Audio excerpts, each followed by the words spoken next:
اعوذ باللہ من الشیطان الرجیم بسم اللہ الرحمن الرحیم اللہم صلی علی سیدنا و حبیبنا و شفیعنا و کریمنا و رؤوفنا و نورنا و ملجانا و مأوانا و مولانا محمد صلی اللہ علیہ وآلہ وصحبہ وبارک وسلم۔ یا صاحب الجمال و یا سید البشر من وجهک المنیر لقد نور القمر لا يمکن الثناء کما کان حقہ بعد از خدا بزرگ توئی قصہ مختصر۔ محترم ناظرین اکرام، السلام علیکم ورحمۃ اللہ وبرکاتہ۔ میں آپ کا میزبان حافظ حامد رضا اور آپ دیکھ رہے ہیں پروگرام نور ہدایت۔ ناظرین، جیسا کہ آپ جانتے ہیں، نور ہدایت میں ہم آپ کی ملاقات علماء کرام سے کرواتے ہیں، جن سے ہم کرتے ہیں سوالات اور جاننے کی کوشش کرتے ہیں دین اسلام کے حوالے سے معلومات۔ ناظرین، ہم نے پچھلے پروگرام میں فتنہ دجال کے حوالے سے گفتگو کرنے کی کوشش کی۔ جو سوال میرے ذہن میں تھے اور جو سوالات آپ کے ہیں جو مجھ تک پہنچتے ہیں، وہ میں کوشش کرتا ہوں آپ تک پہنچاؤں ان کے جوابات، اور جواب دینے کے لیے ہمارے ساتھ علماء اکرام تشریف فرما ہوتے ہیں۔ مفتی عبدالرؤف مدنی صاحب تھے پچھلے پروگرام میں، بہت خوبصورت گفتگو فرمائی، بڑے دلائل کے ساتھ بتا رہے تھے، قرآن کی آیات بھی انہوں نے سنائی، احادیث بھی انہوں نے ہمیں سنائی اور ہمیں کچھ واقعات بھی سنائے۔ آج ہم جانیں گے کہ دجال کا جو فتنہ ہے، اس سے ہمیں بچنا کیسے ہے، ہم کس انداز میں کیا چیز اپنائیں کہ ہم دجال کے فتنے سے بچ سکتے ہیں، اور اس کے ساتھ ساتھ حضرت امام مہدی علیہ السلام کے حوالے سے جو ہم سنتے ہیں کہ وہ بھی تشریف فرما ہوں گے جب حضرت عیسیٰ علیہ السلام بھی ہوں گے، تو کس انداز میں مقابلہ ہوگا، اس پر گفتگو کریں گے۔ ہمارے ساتھ موجود ہیں مفتی عبدالرؤف مدنی صاحب، آئیے آپ کی ملاقات کرواتا ہوں۔ السلام علیکم مفتی صاحب۔ وعلیکم السلام ورحمۃ اللہ وبرکاتہ۔ مفتی صاحب کیسے مزاج خیریت سے ہیں؟ الحمدللہ، آپ سنائیے۔ آپ اللہ کا احسان ہے، پچھلے پروگرام میں بہت سی باتیں رہ گئی تھی، وقت کا پتہ ہی نہیں چلتا، ماشاءاللہ سے گزر جاتا ہے۔ یہ بھی قیامت کی نشانیوں میں سے ایک نشانی ہے حضرت، کہ وقت تیزی کے ساتھ بدلے گا، تیزی کے ساتھ گزرے گا۔ ایسا ہی ہے، بالکل۔ حضور نے فرمایا جی یتقارب الزمان، زمانہ قریب ہو جائے گا، اور مہینہ ایسے گزرے گا، سال ایسے گزرے گا جیسے مہینہ ایسے گزرے گا، کل اسبوع جیسے ہفتہ، اور ہفتہ ایسے گزرے گا کل یوم جیسے دن، اور دن ایسے گزرے گا کالساعۃ جیسے ایک لمحہ گزر گیا۔ اللہ اکبر، وہ لمحہ قریب آتا چلا جا رہا ہے۔ بالکل ایسا ہی۔ پہلے ایسا ہوتا تھا جمعہ جب ہم پڑھتے تھے، جمعے کی نماز، پھر محسوس ہوتا ہے 7 دنوں بعد، اب یہ یہاں جمعے کی نماز ادا کی پتہ ہی نہیں چلتا، دوبارہ جمعہ سامنے آ جاتا ہے، جمعہ آ جاتا ہے۔ اسی طرح رمضان کا سلسلہ ہے، رمضان یوں گزرا، اب دیکھیے گا کچھ عرصہ ایک دم رمضان شریف پہ آ جائے گا۔ یہ بھی قیامت کی نشانیوں میں سے ایک ہے۔ اور حضرت مفتی صاحب، جتنی قیامت کی نشانیاں ہمارے سامنے آ رہی ہیں، فتنہ دجال کے حوالے سے بھی ہم بات کریں گے، لیکن میں یہ چاہتا ہوں کہ ہماری اصلاح ہو جائے نا، کیونکہ نور ہدایت پلیٹ فارم بھی سجانے کا مقصد یہ ہے۔ ہمیں نشانیاں نظر آ رہی ہیں، ہمیں معلوم ہے قیامت قریب ہے، پھر بھی نہیں سدھر رہا ہے، اس کی کیا وجہ؟ یہ بھی قیامت کی نشانی ہے کہ ہم سدھریں گے نہیں؟ بسم اللہ الرحمن الرحیم، الحمدللہ رب العالمین، والصلاة والسلام علی سید المرسلین۔ بلا تمہید اور بغیر کسی تفصیل کے میں سب سے پہلے تو آپ کا شکر گزار ہوتے ہوئے، کیونکہ پچھلی دفعہ بھی جب ہم نے پروگرام شروع کیا اور ختم کیا تو پتہ ہی نہیں چلا، گفتگو بہت زیادہ وسیع ہے۔ پہلے سوال سے ہی میں بڑھوں گا کہ کیا نیک رہنا مشکل ہو جائے گا؟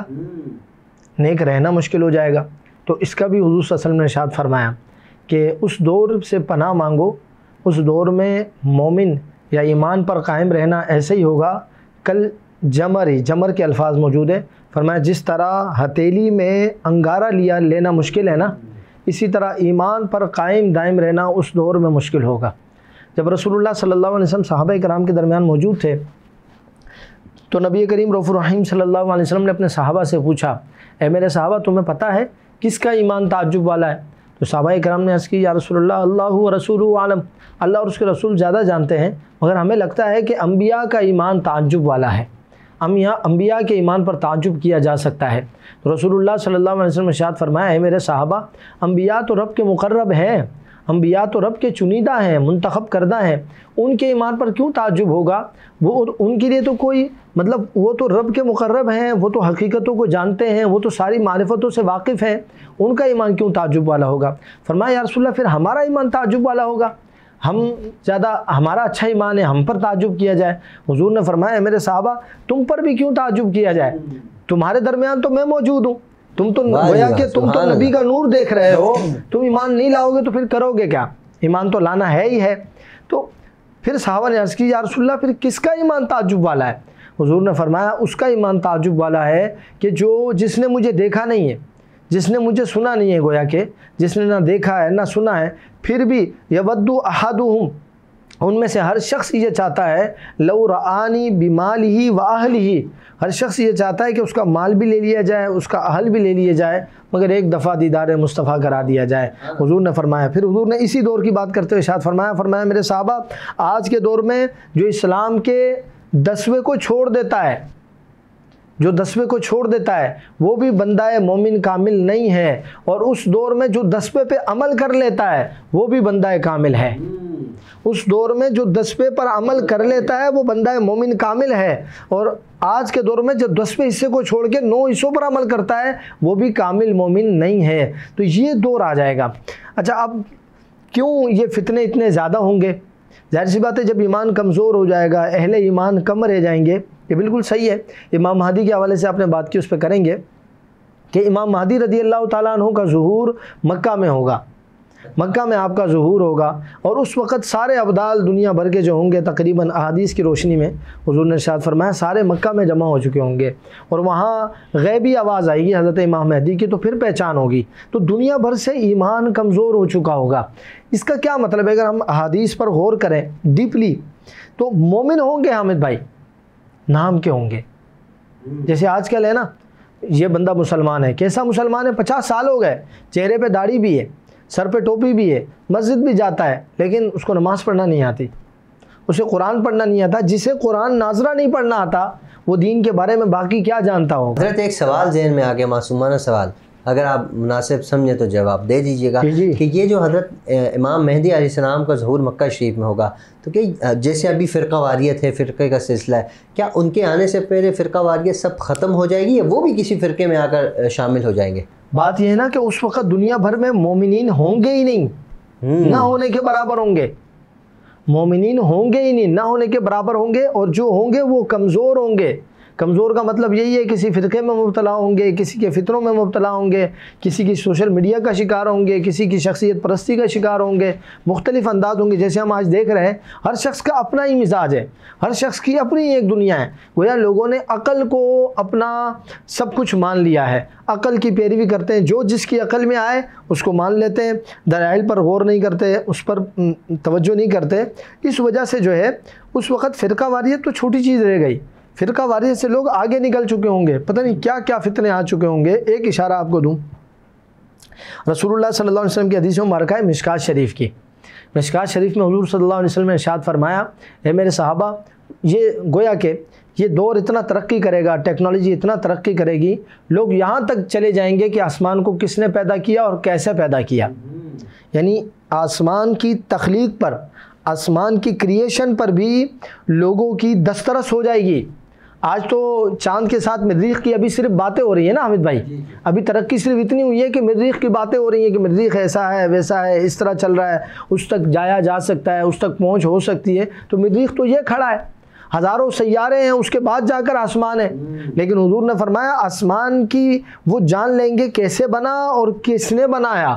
پھر حضور نے فرمایا وہ لوگ جو ترقی یافتہ ہوں گے وہ سوال کریں گے کہ جس نے اسے بنایا کتنا شاہکار ہے، یہ آسمان کتنی زبردست مخلوق ہے، تو جس نے اسے بنایا یعنی اللہ کو کس نے بنایا؟ حضور نے فرمایا گمراہ ہو جائیں گے۔ تو مقصد یہ ہے کہ گمراہیت کے دروازے کھلے ہوئے ہوں گے، جیسے پچھلے پروگرام میں نے بات کی کہ فتنے جو ہے نا بکھرے ہوئے پڑے ہوئے ہوں گے، اس پر پاؤں آئے، اس پر پاؤں آئے، کس سے بندہ بچے؟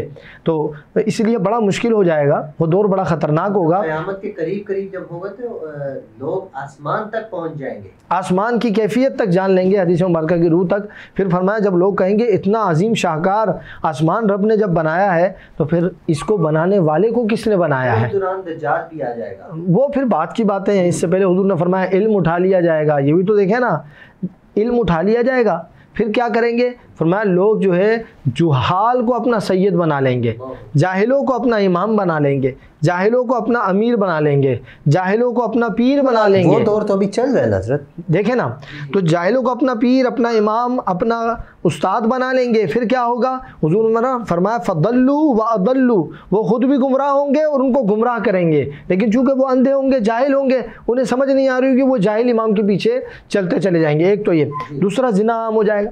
جب زنا عام ہو جائے گا، شراب عام ہو جائے گی، چوری عام ہو جائے گی، حامد بھائی یہ اہل ایمان لوگ جو سن رہے ہیں، جب انسان گناہ کرتا ہے اس کی نیکی کی طاقت کمزور ہو جاتی ہے، جب انسان بڑا کبیرہ گناہ کرتا ہے تو نیکی کی طاقت اور کمزور ہو جاتی ہے۔ تو اب جب گناہوں کا دور دورہ ہوگا تو نیکیوں کی طاقتیں کمزور ہو چکی ہوں گی، اسی لیے تو فتنہ دجال پانی کی طرح پھیل رہا ہوگا، پانی کی طرح وہ لوگوں کو جو ہے قتل عام کرے گا، جو مانے گا نہیں مانے گا۔ اکثر لوگ تو کافر ہو رہے ہوں گے، جیسے ہم نے پچھلے پروگرام میں نظر ہی نہیں آئے گا، حالانکہ اس کی پیشانی پہ واضح طور پر لکھا ہوا ہوگا کافر، لیکن لوگوں کو نظر ہی نہیں آئے گا، اچھے پڑھے لکھوں کو نظر ہی نہیں آئے گا کہ وہ کافر لکھا ہوا ہے۔ بس جو اللہ کے فضل سے جن پر فضل ہوگا وہ بندہ مومنین، میں سمجھتا ہوں اس وقت کے جو اولیاء ہوں گے وہ دجال کو پہچان لیں گے کہ دجال ہے، وہ مرنا تو پسند کر لیں گے مگر دجال کا ساتھ نہیں دیں گے۔ دجال کے فتنے سے بچنے کا کیا طریقہ کار ہے سر؟ دیکھیں دعائیں مانگی جائیں، اور سب سے پہلی بات یہ کہ دجال کا فتنہ تو ابھی دور ہے، کیونکہ دجال سے فتنے سے پہلے بڑی نشانیاں جیسے میں نے عرض کی نا، بہت ساری نشانیاں آنی ہیں۔ حضرت امام مہدی رضی اللہ تعالیٰ عنہ کا دور دورہ ہے، دنیا کا نقشہ تبدیل ہو جائے گا۔ یہ جو آپ کا ترکی ہے، اس کا جو استنبول ہے، قسطنطینیہ دوبارہ مقبوض ہوگا۔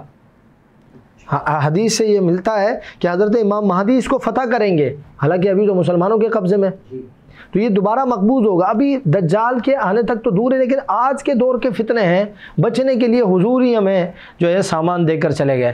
حضور نے فرمایا کہ میں تمہارے بعد 2 چیزیں چھوڑ کر جا رہا ہوں، 2 چیزیں، ان تمسکتم بہما لن تضلوا بعدی، اگر تم نے ان دونوں کو مضبوطی کے ساتھ تھام لیا تو میرے بعد گمراہ نہیں ہوں گے۔ وہ کیا 2 چیزیں؟ فرمایا ایک اس میں سے کتاب اللہ ہے، اللہ کا قرآن ہے، اللہ کے قرآن کو پڑھنا ہے، اللہ کے قرآن کو سمجھنا ہے، اللہ کے قرآن سے اپنا تعلق جوڑنا ہے۔ پڑھنا کس سے ہے؟ دوسری شخصیت، جب کتاب کا ذکر کیا تو کتاب پڑھنی کس سے ہے؟ فرمایا وَأَهْلُ بَيْتِي، اور جو میرے اہل بیت ہیں۔ اب اہل بیت کی ویسے تو ہم تشریح پہلے کر چکے ہیں کہ اہل بیت سے مراد رسول اللہ کے جو خانوادہ ہے، رسول اللہ صلی اللہ علیہ وسلم کا گھرانہ ہے، وہ مراد ہے۔ مگر اہل بیت کا اگر ایک اور معنی لے نا تو اہل بیت سے مراد یہ ہے کہ جو میرے دین والے ہیں، جو میرے دین والے ہیں، جو میرے دین کے جو رہنما ہیں، جو میرے دین کے محافظین ہیں، علماء، جو حقیقی علماء حق جن کو کہا جاتا ہے، ان کے ساتھ وابستگی ہو اور انہی سے قرآن سمجھ کر زندگی گزاری جائے تو پھر انشاءاللہ ہر فتنے سے اللہ تعالیٰ قرآن کے صدقے سے، صاحب قرآن کے صدقے سے محفوظ فرمائے گا۔ ہر فتنے سے اللہ رب العزت محفوظ فرمائے گا۔ اچھا حضرت، ایک سوال اور میرے ذہن میں اسی گفتگو سے ریلیٹڈ آیا ہے کہ ہم چلتے پھرتے لوگوں کو، مسلمانوں کو، مسلمان ہے ظاہر ہے، کہہ رہے ہوتے ہیں دجال کی کاپی ہے، یہ تو دجال ہے، تو کیا اس طرح کسی انسان کو، کسی مسلمان کو دجال کے ساتھ تشبیہ دینا، کیا یہ غیر اخلاقی نہیں ہے؟ ایک بات تو میں آپ کو بتا دوں کہ خود رسول اللہ صلی اللہ علیہ وسلم نے 30 دجالوں کا ذکر فرمایا۔ ایک بڑا دجال جو ہے، اس کے علاوہ 30 کذابن، 30 جھوٹے چھوٹے دجال آئیں گے، اور ہر ایک جو ہے نبوت کا دعویٰ کرے گا، ان میں سے ہر ایک نبوت کا دعویٰ کرے گا۔ یہ جو بڑا دجال ہوگا یہ تو خدائی کا دعویٰ کرے گا، یہ تو اپنی خدائی کا دعویٰ کرے گا، باقی سب نبوت کا دعویٰ کریں گے۔ تو جھوٹے شخص کو جو بڑے سے بڑا جھوٹ بولے تو دجال کہہ دیا جاتا ہے، اس معنی میں کہ یہ دین کے معاملے میں، خاص کر جو دین کے معاملے میں جھوٹ بولتے ہیں نا اپنی طرف سے، یہ بات رسول اللہ نے کہہ دی، یہ بات قرآن میں موجود ہے، یا قرآن کی بات کو اپنے انداز میں بیان کر دیتے ہیں۔ پوری امت 1400 سالہ تاریخ میں علماء جس بات پر نہیں ہے وہ نئی بات کر دیتے ہیں، تو ایسے شخص کو دجال اگر اس معنی میں کہہ دیا جائے تو اس میں تو کوئی مسئلہ نہیں ہے، لیکن ایسے ہی کسی شخص کو ہلکی پھلکی شرارت پر، ہلکی پھلکی غلطی پر دجال کہنا یا شیطان کہنا، یہاں تک کہ یہ درست بات نہیں ہے، اس طرح نہیں کرنا چاہیے۔ لیکن واقعتاً کسی نے دجال والا کام کیا ہے، دین میں رخنا ڈالا ہے، دین کو کوئی نقصان پہنچایا ہے بڑے پیمانے پر، تو اس کو دجال کہنے میں کوئی مذائقہ نہیں ہے، کیونکہ حضور نے تو ارشاد فرمایا نا کہ دجال ہوں گے، پھر حضور نے نام بھی لیا، مسلمہ ہے، اسود انسی ہے، ان کا ذکر وہ حضور کے دور میں ہی آ گئے تھے دجال۔